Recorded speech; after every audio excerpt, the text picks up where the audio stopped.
안녕하세요. 저는 김영자라고 합니다. 올해 65살 초등학교 교사로 35년을 근무하고 2년 전에 정년 퇴직했습니다. 사범대학을 졸업하고 교직에 첫 발을 내디딘 게 1982년, 그러니까 벌써 40년도 넘은 일이네요. 지금 생각해보면 제 인생의 대부분을 교실에서 아이들과 함께 보냈다는 게 새삼 실감이 납니다. 어릴 때부터 선생님이 되고 싶었던 건 아니었어요. 고등학교 시절까지만 해도 저는 간호사가 되고 싶었거든요. 하지만 부모님의 권유로 사범대학에 진학하게 되었죠. 당시만 해도 여자가 교사가 되면 안정적이고 존경받는 직업이라는 인식이 강했으니까요. 입학하고 나서도 별 열정 없이 수업을 들었던 기억이 나요. 그런데 4학년 때 교생 실습을 나갔다가 아이들을 만나면서 제 인생이 바뀌었어요. 작은 손으로 제 손을 꼭 잡고 선생님, 내일도 와요? 라고 물어보던 한 여자아이의 눈빛을 아직도 잊을 수 없습니다. 그때 처음으로 내가 이 일을 평생 할 수 있겠구나라는 생각이 들었죠. 첫 발령은 경상남도의 작은 시골 마을이었어요. 복식학급이라 1학년과 2학년을 같이 가르쳤는데 30명도 채 안 되는 아이들이 한 교실에 모여 있었죠.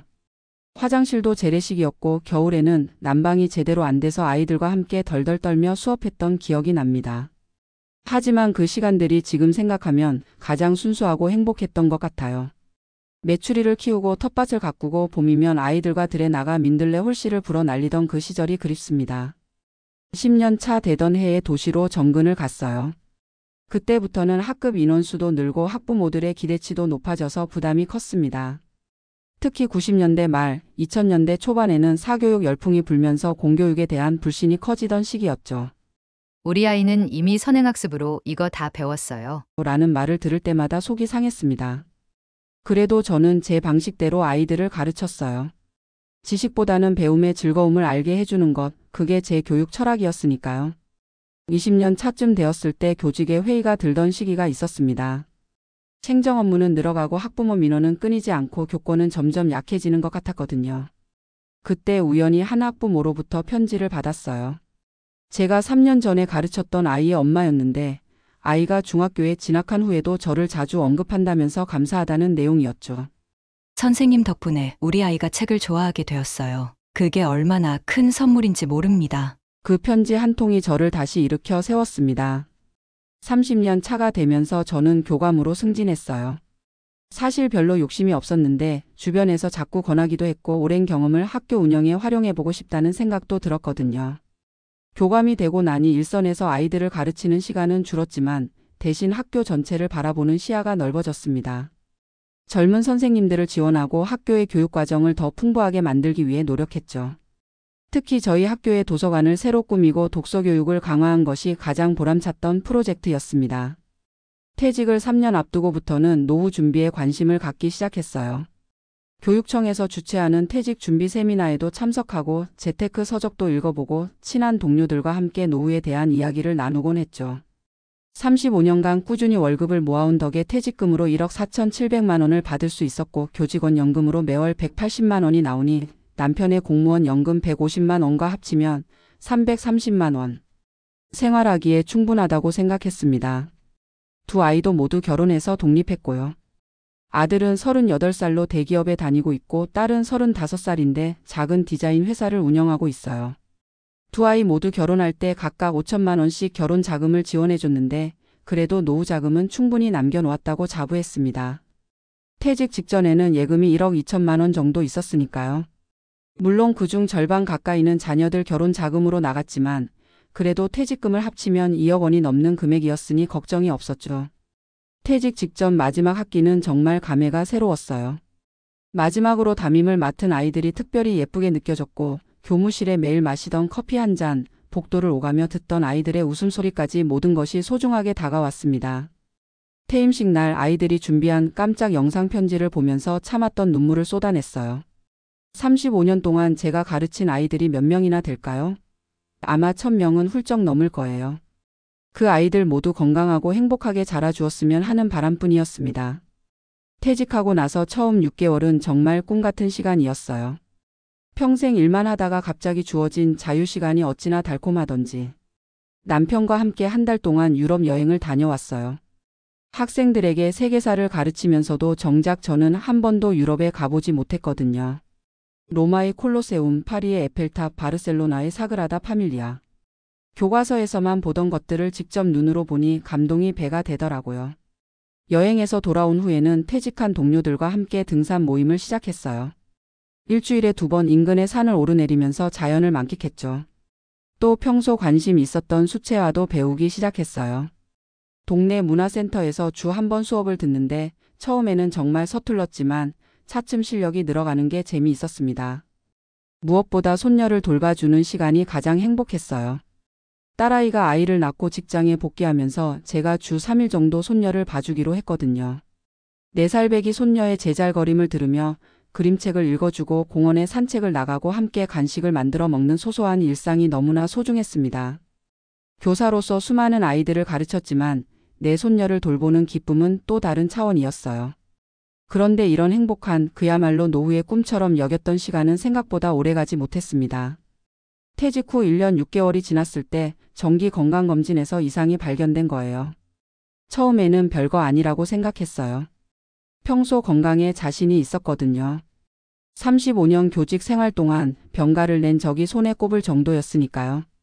하지만 정밀 검사 결과는 충격적이었습니다. 유방암 3기. 이미 림프절까지 전이가 되어 있는 상태였어요. 진단 결과를 들었을 때의 그 순간이 아직도 생생합니다. 병원 진료실에서 의사 선생님의 말씀을 듣는데 마치 다른 사람 얘기를 듣는 것 같았어요. 내가? 암이라고? 말도 안 돼. 머릿속이 하얘지면서 앞이 보이지 않았습니다. 남편이 옆에서 제 손을 꼭 잡아주었지만 그 온기조차 느껴지지 않았어요. 집에 돌아와서야 현실이 실감났습니다. 그동안 계획했던 모든 것들이 물거품이 될 수도 있다는 생각에 밤새 눈물을 쏟았어요. 하지만 다음날 아침 거울을 보며 다짐했습니다. 영자야, 넌 할 수 있어. 35년 동안 아이들에게 꿈과 희망을 가르쳤잖아. 이제 그 말을 스스로에게 해줘야 할 때야. 수술은 퇴직 후 1년 8개월 되던 때에 받았습니다. 유방 전절 제술과 함께 림프절 제거 수술을 했어요. 수술비로만 2천만 원 가까이 들었습니다. 물론 보험 처리가 됐지만 그래도 본인 부담금이 만만치 않았어요. 수술 후에는 항암 치료가 시작됐는데 그때부터 정말 힘든 시간의 연속이었습니다. 항암 치료는 3주마다 한 번씩 총 8번을 받기로 했어요. 치료를 받고 나면 끔찍한 메스꺼움과 구토가 찾아왔고 머리카락은 한 움큼씩 빠지기 시작했죠. 교직 생활 내내 단정하게 묶어왔던 제 머리카락이 베개에, 옷에, 바닥에 온통 흩어져 있는 모습을 보는 게 참 서글펐습니다. 결국 3주차 치료 후에는 완전히 머리를 밀고 가발을 구입했어요. 가발 하나에 150만 원이었는데 그게 또 적지 않은 부담이었죠. 항암 치료를 받으면서 경제적인 부담이 점점 커져갔어요. 국민건강보험으로 기본적인 항암제는 커버가 됐지만 부작용을 줄이기 위한 약제나 면역력 강화를 위한 영양제 등은 비급여 항목이라 전액 본인 부담이었거든요. 또 항암 부작용으로 인한 피부 트러블을 관리하기 위한 비용, 병원 통원을 위한 교통비 등 예상치 못한 지출이 많았습니다. 매달 의료비로만 최소 45만 원이 나갔어요. 더 큰 문제는 항암 치료 중에는 체력이 급격히 떨어져서 일상생활조차 힘들다는 거였어요. 처음에는 남편이 간병을 도맡아 했는데 그도 67살의 나이에 24시간 간병을 하기엔 무리가 있었죠. 결국 항암치료 초반 2개월 동안은 간병인을 쓰기로 했어요. 24시간 간병인 비용이 하루에 7만 원, 한 달이면 210만 원이 들었습니다. 그렇게 2개월이 지나고 나서는 경제적 부담 때문에 간병인을 그만두고 남편과 아이들이 번갈아 가며 저를 돌봐주었어요. 항암 치료를 받으면서 가장 힘들었던 건 역할의 변화였습니다. 평생 남을 가르치고 돌보는 위치에 있다가 갑자기 도움을 받아야 하는 입장이 된 거예요. 손녀를 돌봐주던 제가 이제는 딸에게 의지해야 했고 가정을 꾸려오던 제가 남편에게 집안일을 맡겨야 했습니다. 특히 손녀를 더 이상 돌봐줄 수 없게 된 것이 가장 마음 아팠어요. 딸은 어쩔 수 없이 친정어머니 대신 시어머니에게 도움을 청하게 됐고 그러다 보니 자연스레 저와 손녀의 만남도 줄어들었습니다. 남편은 처음에는 헌신적으로 저를 돌봐주었지만 시간이 지날수록 지쳐가는 모습이 보였어요. 퇴직 후 함께 즐기려던 노후가 병간호로 바뀌자 그도 많이 힘들어했습니다. 가끔은 짜증을 내기도 했고 밖에 나가 친구들을 만나는 시간이 늘어났어요.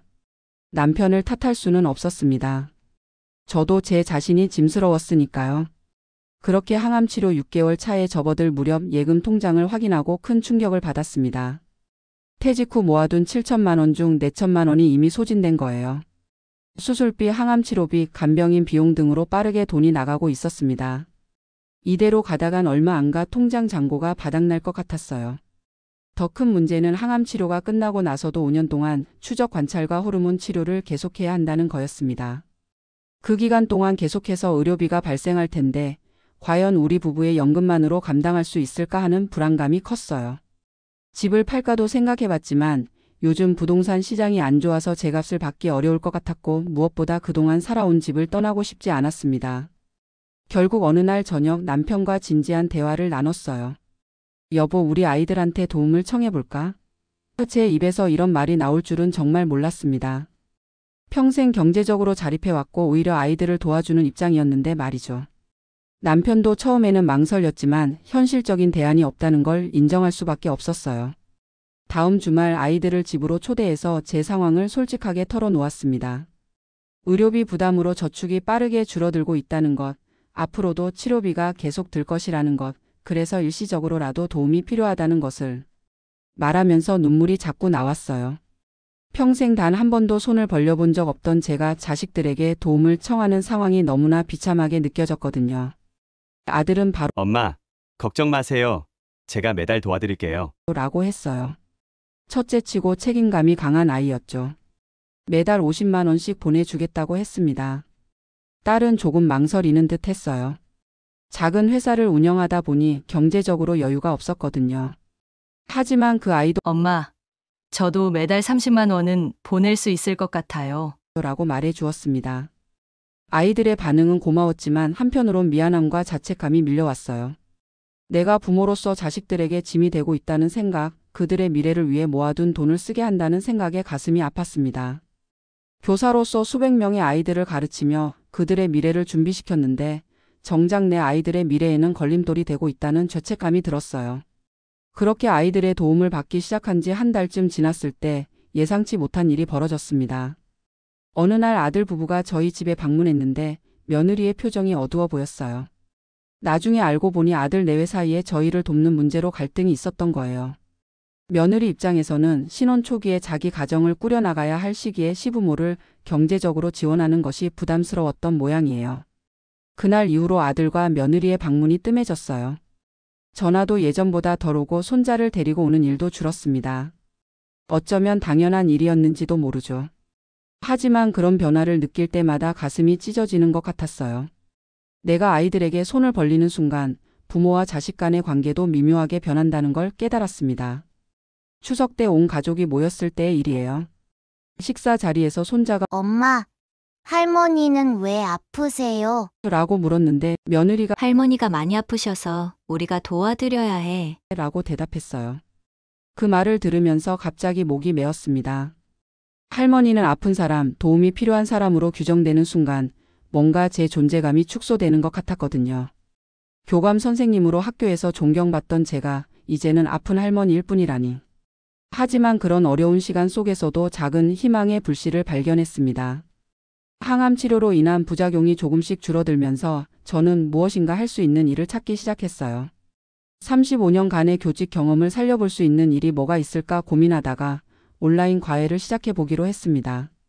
처음에는 막막했어요. 컴퓨터와 인터넷에 익숙하지 않은 제가 온라인으로 수업을 한다는 게 쉽지 않았거든요. 하지만 아들의 도움으로 화상통화 프로그램 사용법을 배우고 자료를 공유하는 방법도 익혔습니다. 초등학교 저학년 아이들을 대상으로 독서지도와 영어 기초 과외를 시작했어요. 처음에는 2명의 학생으로 시작했는데 입소문을 타고 한 달 만에 5명으로 늘어났습니다. 주 3회 각 50분씩 수업을 하는데 한 아이당 월 16만 원을 받으니 5명이면 80만 원이 되더라고요.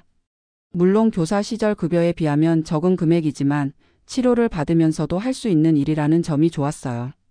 무엇보다 아이들과 함께하는 시간이 저에게는 치유가 되었습니다. 수업을 준비하고 아이들의 반응을 살피고 과제를 확인하는 동안에는 제가 암 환자라는 사실을 잠시 잊을 수 있었거든요. 아이들을 가르치면서 저도 많은 것을 배웠어요. 요즘 아이들은 디지털 기기를 다루는 능력이 정말 뛰어나더라고요.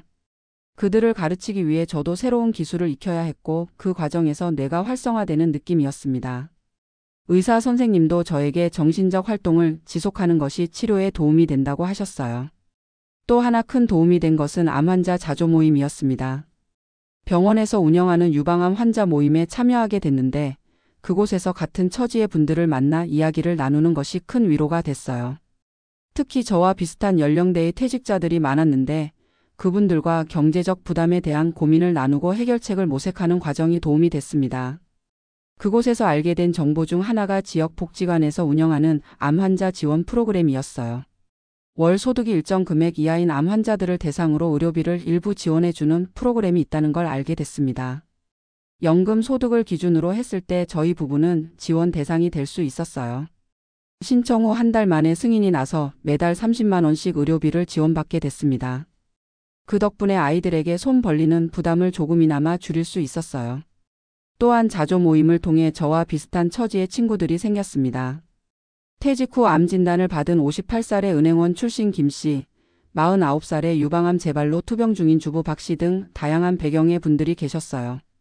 우리는 서로의 고충을 나누고 정보를 공유하며 힘든 시간을 함께 이겨나갔습니다. 때로는 눈물을 흘리며 아픔을 토로하기도 했지만 또 때로는 웃음으로 서로를 격려하기도 했죠. 우리가 아프니까 더 소중한 것들을 발견하는 거예요라는 김 씨의 말이 큰 위로가 되었습니다. 병을 통해 깨닫게 된 것도 많았어요. 건강할 때는 미처 발견하지 못했던 소소한 행복의 가치를 알게 되었습니다. 아침에 눈을 뜨고 창밖으로 들어오는 햇살, 마당에 피어난 꽃 한 송이, 남편이 끓여준 따뜻한 미역국 한 그릇. 이런 일상의 작은 순간들이 얼마나 소중한지 새삼 깨닫게 됐어요. 예전에는 늘 더 큰 것을 추구하며 살았는데 이제는 지금 이 순간에 감사하는 법을 배웠습니다. 생활 방식도 많이 변화시켰어요. 퇴직 직후에는 그동안 억눌렸던 소비 욕구를 분출하듯 명품 가방도 사고 비싼 식당에서 지인들과 식사도 자주 했었는데 이제는 그런 것들이 얼마나 허망한지 알게 됐어요. 명품 가방 모임도 탈퇴하고 고가의 식당 모임도 줄였습니다. 대신 집 근처 공원에서 산책하는 것, 작은 텃밭을 가꾸는 것, 손녀와 함께 그림책을 읽는 소소한 시간들을 더 소중히 여기게 됐죠. 또한 유튜브를 통해 무료로 명상법과 가벼운 운동법을 배우기 시작했어요. 처음에는 의사 선생님이 권해서 시작했는데 명상이 정신적 안정에 정말 도움이 되더라고요. 아침 저녁으로 15분씩 명상을 하면서 불안한 마음을 다스렸습니다. 가벼운 요가와 스트레칭은 항암 치료로 약해진 근육을 조금씩 회복시키는 데 도움이 됐고요. 항암 치료 마지막 회차를 마치고 의사 선생님께서 항암 치료 결과가 좋네요. 앞으로는 3개월마다 검진을 받으면서 경과를 지켜봅시다. 라고 말씀해 주셨을 때 그동안 참았던 눈물이 왈칵 쏟아졌어요. 물론 아직 완치라고 말할 수는 없지만 희망의 빛이 보이기 시작한 거죠. 이제 퇴직한 지 2년 6개월이 지났습니다. 계획했던 것과는 많이 다른 노후를 보내고 있지만 나름의 평화와 의미를 찾아가고 있어요. 온라인 과외는 이제 8명의 학생으로 늘어나서 월 수입이 120만 원 정도 됩니다. 아이들에게 도움을 청하는 금액도 줄일 수 있었고 덕분에 가족 관계도 조금씩 회복되고 있어요. 며느리와의 관계도 조금씩 나아지고 있습니다. 제가 경제적으로 조금 독립적이 되면서 그 아이도 부담을 덜 느끼는 것 같아요. 얼마 전에는 손자를 데리고 와서 하루 종일 놀다 갔는데 그때 며느리가 어머니, 요즘 얼굴색이 좋아 보여요. 라고 말해줬어요. 그 말 한마디가 얼마나 반갑던지요. 물론 여전히 경제적으로 빠듯한 것은 사실입니다. 퇴직 전에 그렸던 노후의 그림과는 많이 다르죠. 1년에 2번씩 해외여행을 가고 맛집을 다니고 손자에게 용돈을 듬뿍 주는 그런 풍요로운 노후는 아니에요. 하지만 지금의 제 상황에 맞게 소박하고 의미 있는 삶을 살아가려고 노력하고 있습니다. 가끔은 내가 더 젊었을 때부터 노후를 철저히 준비할 걸 하는 후회가 들기도 해요. 퇴직금과 연금이 있다고 해서 모든 걸 대비할 수 있는 건 아니더라고요. 특히 건강 문제는 예측할 수 없는 부분이라 더 많은 의료비 저축이 필요했던 것 같아요. 하지만 후회만 한다고 달라지는 건 없으니 지금 할 수 있는 최선을 다하려고 합니다. 최근에는 제 경험을 바탕으로 은퇴 준비에 관한 작은 강의도 시작했어요. 지역 문화센터에서 월 2번 은퇴를 앞둔 분들께 제 경험과 교훈을 나누는 시간을 가지고 있습니다. 월 20만 원의 강사료를 받는데 금액보다 더 중요한 건 제 이야기가 누군가에게 도움이 된다는 사실이에요. 40년 모은 퇴직금 1억이 버티기 힘든 이유라는 제목으로 강의를 하는데 많은 분들이 공감해 주십니다. 강의에서 저는 이렇게 말합니다. 퇴직 후의 삶은 생각보다 훨씬 길어요. 그리고 그 긴 시간 동안 예상치 못한 일들이 얼마든지 생길 수 있습니다. 단순히 퇴직금과 연금만으로는 부족할 수 있어요. 특히 의료비는 예상보다 훨씬 많이 들 수 있으니 건강보험 외에 추가적인 대비가 필요합니다. 또한 자녀에게 의존하는 것에 대해서도 솔직하게 이야기합니다. 자녀들에게 손을 벌리는 순간 가족 관계가 미묘하게 변할 수 있습니다. 부모로서의 위엄과 존경이 조금씩 무너질 수 있어요. 그래서 가능하다면 경제적 독립을 유지하는 것이 중요합니다. 하지만 어쩔 수 없이 도움이 필요한 상황이 올 수도 있어요. 그때는 솔직하게 상황을 설명하고 가족 모두가 함께 해결책을 찾는 것이 좋습니다. 딸아이가 얼마 전 저에게 말했어요. 엄마, 사실 처음에는 매달 돈을 보내는 게 부담스러웠어요. 하지만 지금은 엄마를 도울 수 있다는 게 감사해요. 엄마가 저희를 위해 평생 희생하셨으니까요. 그 말을 들으면서 눈물이 났습니다. 제가 무너질 것만 같았던 순간에도 결국 가족의 사랑이 저를 지탱해주고 있었던 거예요. 남편도 많이 변했습니다. 처음에는 병간호에 지쳐 짜증을 내기도 했지만 이제는 저의 가장 든든한 지원자가 되었어요. 함께 아침 산책을 하고 저녁에는 텃밭에서 키운 채소로 건강식을 만들어 먹습니다. 지난 주말에는 남편이 깜짝 이벤트로 근처 온천 숙소를 예약해서 하루 데이트를 했어요. 오랜만에 일상을 벗어나 특별한 시간을 보내니 마음이 한결 가벼워졌습니다. 이제 저는 살아남은 자의 책임에 대해 생각합니다. 암과 싸우면서 살아남은 사람으로서 비슷한 상황에 놓인 다른 이들에게 희망이 되고 싶어요. 그래서 병원 자조 모임에서 신규 환자들을 위한 멘토링도 시작했습니다. 진단 초기의 혼란과 두려움을 겪고 있는 분들에게 제 경험을 나누고 필요한 정보를 알려드리는 일이에요. 돈을 버는 활동은 아니지만 누군가에게 도움이 된다는 사실이 저에게는 큰 의미가 있습니다. 암 진단을 받고 가장 많이 들었던 말은 왜 하필 나에게 이런 일이 생겼을까? 였어요. 저도 처음에는 그런 생각을 많이 했습니다. 평생 건강하게 살았는데 왜 하필 퇴직 후에 이런 시련이 찾아왔는지 원망스러웠어요. 하지만 시간이 지나면서 생각이 바뀌었습니다. 왜라는 질문보다 어떻게라는 질문이 더 중요하다는 걸 깨달았어요.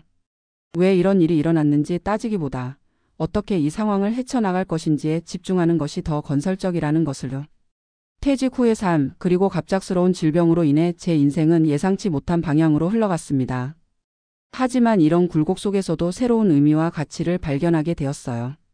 물질적인 풍요보다 건강과 가족의 소중함을, 지위와 명예보다 일상의 작은 행복을 더 중요하게 여기게 되었습니다. 35년간의 교직 생활 동안 저는 학생들에게 늘 이렇게 말했어요. 인생은 계획대로 흘러가지 않아. 중요한 건 예상치 못한 상황에서도 포기하지 않고 새로운 길을 찾는 거야. 이제 그 말이 저 자신에게 돌아왔습니다. 제 노후는 계획했던 것과는 많이 다르지만 저는 여전히 새로운 길을 찾아가고 있어요. 40년 모은 퇴직금 1억이 버티기 힘든 이유. 이제 저는 그 답을 알 것 같습니다. 돈의 액수보다 중요한 것은 예상치 못한 상황에 대한 대비와 유연하게 대처할 수 있는 마음가짐이에요. 그리고 무엇보다 혼자가 아닌 함께 의지하고 살아갈 수 있는 가족과 지인들의 존재입니다. 요즘 저는 작은 수첩에 매일 감사한 일 3가지를 적는 습관을 들였어요. 오늘 적은 내용은 이렇습니다. 첫째, 아침에 일어나 창밖으로 보이는 맑은 하늘에 감사. 둘째, 온라인 수업에서 한 학생이 선생님 덕분에 책 읽기가 재밌어졌어요 라고 말해준 것에 감사. 셋째, 남편이 저녁 식사 후 함께 산책하자고 제안해준 것에 감사. 이렇게 하루하루를 감사함으로 채우다 보면 비록 경제적으로는 빠듯할지라도 마음은 더 풍요로워지는 것 같아요. 앞으로도 많은 어려움이 있겠지만 저는 포기하지 않고 한 걸음씩 나아갈 겁니다. 35년간 아이들에게 희망을 가르쳤던 것처럼 이제는 제 자신에게 희망을 심어주려고 합니다. 내일은 오늘보다 더 나은 하루가 될 거라는 믿음으로요.